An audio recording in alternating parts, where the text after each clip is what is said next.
Hi, my name is Shadow and today I would like to talk about greatswords in formations.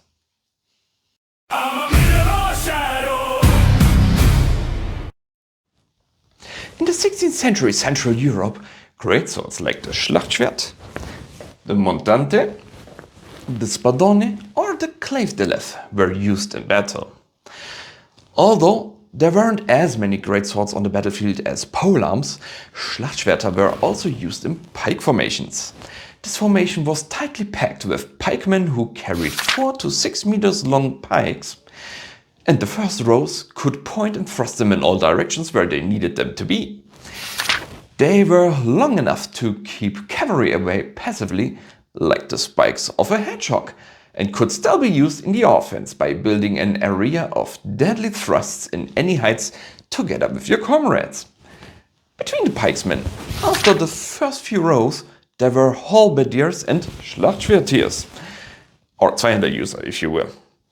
Having your comrades behind you, on your left side and on your right side.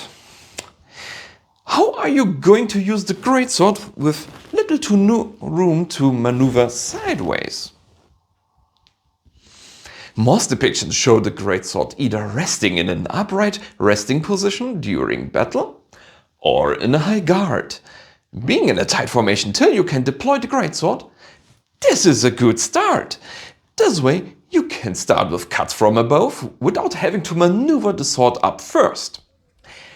You can hit enemies that rush forward between the pikes, and you can push the enemy's pikes aside, so your comrades can do the same. Another stance that could be used is this one here. You start in the Fluke stance and put your right foot forward. Here then comes the famous fly sorter of the ladyguard. You put the pommel either to your stomach or on your hip of the hand down the grip. The upper hand leads the sword with the fingernails up, and then you move the hands sideways to whack pike heads, swords and other weapons aside. This action can also be performed from a lower stance to have the schlachtschwert more upright in order to better whack the weapons aside. This one takes a little more space, but this action is in the shape of a triangle towards your opponents, so it could still work out although you have comrades next to you. It would also be safer for your comrades to like this video and subscribe to my channel. You can also use a hanging guard stance for basically the same aim. This stance also protects your head and face by having the crossguard near your face. You can swipe weapons aside from you, and if there is a little bit more room, this stance can be used to charge up a strong blow to proceed forward.